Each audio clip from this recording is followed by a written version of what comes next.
नमस्कार जय जगन्नाथ शुभ सकाळ। आज 14 नवेम्बर शुक्रवार। आज दिनर किछि गुरुत्वपूर्ण खबर उपरे आसंतु नजर पकाई। वीडियो भल लागिले छोट लाइक टे करिदेबे। आसिला प्रथम खबर, अतिथि शिक्षक नियुक्ति प्रक्रिया को नहीं असंतोष प्रकाश करिसेंती हाईकोर्ट। यह द्वारा शिक्षार गुणवत्ता ह्रास पाउछि बोली कोर्ट कहिसेंती। ता छडा अतिथि शिक्षक और अध्यापक नियुक्ति नहीं आईन रे कौनसी व्यवस्था नहीं। पूर्व राज्य सरकार अतिथि शिक्षक नियुक्ति प्रक्रिया निष्पत्ति को रद्द करी नियमित नियुक्ति प्रक्रिया माध्यम पदवी पूरण करने को निर्देश देइछंती हाईकोर्ट। राज्य में खाली पड़ी 73,000 शिक्षक और अध्यापक पद। विभिन्न विश्वविद्यालय 4,000 अधिक अध्यापक पद भी खाली पड़ी। स्थायी नियुक्ति परिवर्ते अतिथि शिक्षक और अध्यापक को नहीं चली शिक्षानुष्ठान, जहां नहीं क्षोभ प्रकाश करिसेंती हाईकोर्ट। तेणु एभली नियुक्ति प्रक्रिया को किए स्वीकृति देइछि बोली प्रश्न करिसेंती हाईकोर्ट। परवर्ती खबर, कटक बालीजात्रा रे ठेलापेला। श्रेया घोषाल कार्यक्रम चली स्थान में हठात ठेलापेला आरंभ हो जाइथिला। अधिक लोक थिबारु प्रबल भिड़ भितर परिस्थिति असमाल होइथिला। एहारि भितर 2 जण अचेत होइथिबार कुआ जाउछि। एम्बुलेंस जोगे 2 अचेत को संगे संगे मेडिकल को निया जाइथिला। कटक बालीजात्रा अंतिम दिन थिबारु प्रबल भिड़ देखिबाकू मिलिथिला। विशेष करी बॉलीवुड कंठशिल्पी श्रेया घोषाल कार्यक्रम में असंभव भिड़ होइथिला। ब्यारिकेड निकट में ठेलाफेला हेबारु स्थिति नियंत्रण करने घटनास्थल में अतिरिक्त सीपी पहुंची। परवर्ती खबर, अशांत बांग्लादेश। अड़ुआ पड़ती पूर्वतन प्रधानमंत्री शेख हसीना। लगी भयंकर मृत्यु आरोप। 1000 अधिक पिला मृत्यु दायी करिसेंती अंतरीण सरकार। पूर्वतन बांग्लादेश प्रधानमंत्री शेख हसीना समस्या बढ़िया लगी। बांग्लादेश अंतर्जातीय अपराध ट्रिब्यूनाल घोषणा करिछि जे आसंता नवेम्बर 17 तारिख में पूर्वतन प्रधानमंत्री विरुद्ध राय प्रकाश करिबो। विरोध करी देश बंद डाकरा देइछंती आवामी लीगर समर्थक। सुरक्षा पाई विभिन्न स्थान में पुलिस और सुरक्षा कर्मी मुतयन होइछंती। परवर्ती खबर, बेधड़क चालाण होछि गंजेई। ओडिसा बाहर राज्य को जाउछि। एथिपाई ब्रह्मपुर को बाट बाछिछंती गंजेई माफिया, जहां बे ब्रह्मपुर अबकारी विभाग निद उड़ाई देइछि। पहाड़र चाष, जिला पार बेपार, गजपति और कंधमाल बाहर राज्य को जाउछि टन टन गंजेई। बजार चाहिदा बढ़ुथिबारु माफिया राज भी उपरमुहा। एथिपाई ब्रह्मपुर साजिछि गंजेईर ग्रीन कॉरिडोर। प्रति खबर, 34 लाख आधार कार्ड भूत। पश्चिम बंगरे देखिबाकू मिलिछि एपरि सांघातिक घटना। पश्चिम बंगरे 34 लाख आधार कार्ड धारी को मृत भाव चिन्हट होइछि। एने निर्वाचन आयोग को सूचना दिया जाइछि। गत 2009 रु आधार व्यवस्था आरंभ होइतिला। सेबेठारु वर्तमान पर्यंत प्राय 34 लाख मृतकଙ୍କ पाखरे आधार कार्ड रहिथिबा जणा पड़िछि। यह आधार नथिबा 13 लाख अन्य मृत व्यक्ति तथ्य मध्य चिन्हट होइछि। एही संपूर्ण तथ्य को यूआईडीएआई अधिकारी माने निर्वाचन आयोग को सूचना देइछंती। निर्वाचन नै आधार संशोधन चलिथिबा बेले एपरि घटना सामना को आसीछि। एही अभियान रे भोटर तालिकारु नकली समेत मृत अनुपस्थित को हटाइबाकू लक्ष्य रखा जाइछि। परवर्ती खबर, बिहार विधानसभा 243 आसन रे मतदान शेष पर एबे भोट गणति प्रस्तुति चलाइछंती निर्वाचन कमिशन। एक्जिट पोल आसी सारी थिबा बेले एबे एक्जिट पोल उपरे समस्तक नजर रहिछि। आज बिहार भोट गणति सकाळ 8टारु आरंभ हबो। 38टी जिल्ला रे भोट गणति पई 46टी मतगणना केन्द्र करा जाइछि। साधारणतः गोटे जिल्ला रे थिबा समस्त विधानसभा आसन रे भोट गणति पई जिल्ला मुख्यालय रे मतगणना केन्द्र होइथाय। किंतु निर्वाचन कमिशन बिहार किछि जिल्ला 1 रु अधिक मतगणना केन्द्र करिसंती। प्रवर्ती खबर, सरकार उपरे बर्षिला कांग्रेस। दिल्ली आतंकवादी विस्फोरण को नहीं कांग्रेस दल एबे सरकार को करिछि कड़ा समालोचना। कांग्रेस मुखपात्र सुप्रिया श्रीनाथ कहते दिल्ली विस्फोरण 50 घंटा पर मोदी सरकार शेष में स्वीकार कर आतंकवादी आक्रमण, किंतु पाकिस्तान विषय में एक शब्द कही ना। तेबे पाकिस्तान संपृक्ति बिना भारत में आतंकवादी आक्रमण हो पारिबो कि बोली से प्रश्न करिसेंती। यह सुप्रिया श्रीनाथ मोदी सरकार को तेरछा तीर मारी कहते पहलगाम आतंकवादी आक्रमण पर मोदी सरकार कहते जे कौनसी आतंकवादी आक्रमण को युद्ध भाव में विवेचना करा जिवो। तथापि पाकिस्तान स्थित जैश ए मोहम्मद सह जड़ित ही आक्रमण पर भी सरकार कौनसी प्रतिक्रिया रखिबा कथार विपरीत बोली कहिसेंती कांग्रेस मुखपात्र। परवर्ती खबर, दिल्ली रे विस्फोरण पछरे ओडिशा लिंक कथा जणा पड़िछि। ओडिशा रे आतंकी मुजामिल शकील रो संपर्क रहिछि। जेरा बेले एभଳି चांचल्यकर तथ्य तदंतकारी टीम हाथ रे लागिछि।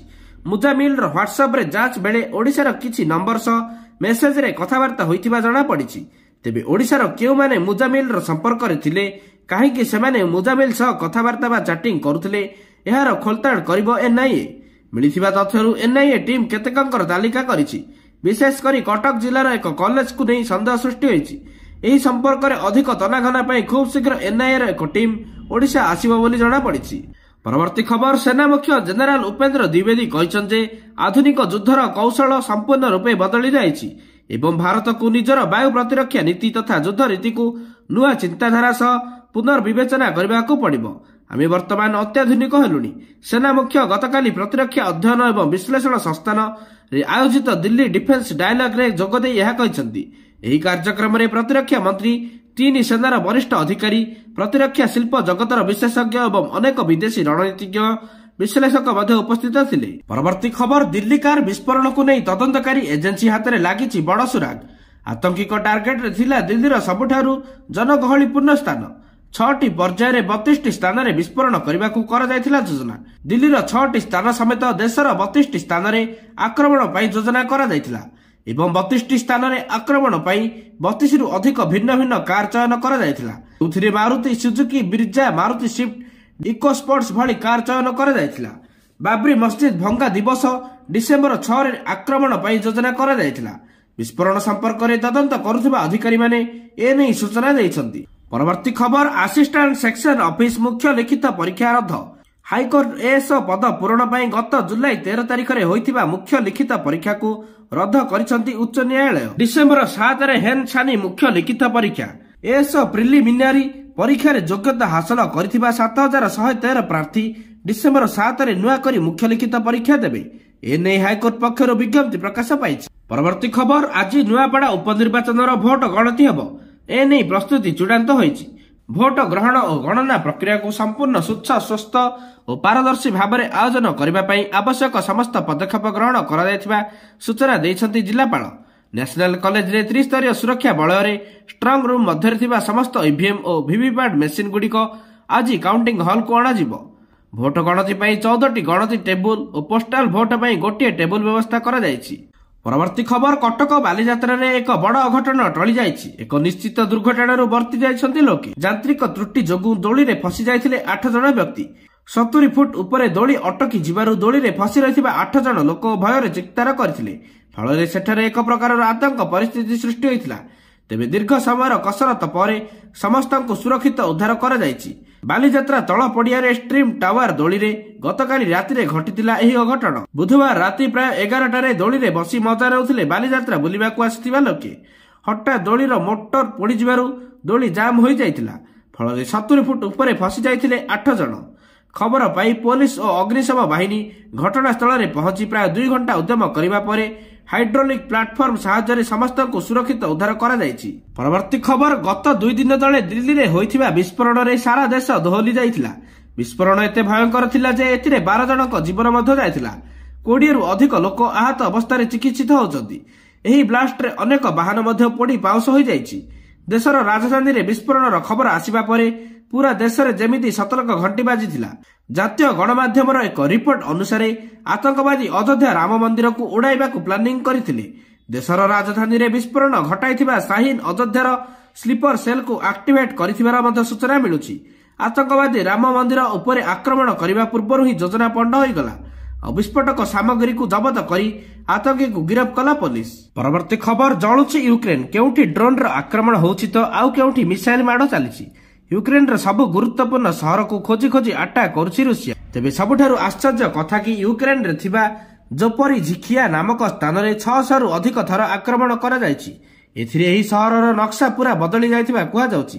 ୟୁକ୍ରେନରେ ଥିବା ଜୋପୋଝିରିଆ ଅଞ୍ଚଳରେ ଭୟାନବ ଆକ୍ରମଣ କରିଛି ରୁଷିଆ ସେନା। ଗତ କିଛି ଦିନ ଭିତରେ ଏଠାରେ ମୋଟ 645 ଥର ଆକ୍ରମଣ କରାଯାଇଛି। ଏହି ରିପୋର୍ଟର ଖୁଲାସା ହେବା ପରେ ୟୁକ୍ରେନ ସମେତ ଆଖପାଖ ଅଞ୍ଚଳରେ ଚାଞ୍ଚଲ୍ୟ ଖେଳି ଯାଇଛି। ଆଜିର ଶେଷ ଖବର, ଆମେରିକାରେ ଡୋନାଲ୍ଡ ଟ୍ରମ୍ପ ପ୍ରଶାସନ ପାଇଁ ଏକ ଗୁରୁତ୍ୱପୂର୍ଣ୍ଣ ଆଶ୍ୱସ୍ତି ଖବର ଆସିଛି। ରେକର୍ଡ ଭାଙ୍ଗି 43 ଦିନର ବନ୍ଦ ପରେ ଆମେରିକୀୟ କଂଗ୍ରେସ ଶେଷରେ ଫଣ୍ଡିଂ ବିଲ୍ ପାସ୍ କରିଛି। ଟ୍ରମ୍ପ ଏବେ ଓଭାଲ ଅଫିସରେ ବିଲ୍ରେ ସ୍ୱାକ୍ଷର କରିବେ, ଯାହା ବିଭିନ୍ନ ସରକାରୀ ପରିଚାଳିତ କାର୍ଯ୍ୟକ୍ରମ ପାଇଁ ପାଣ୍ଠି ଯୋଗାଇବ।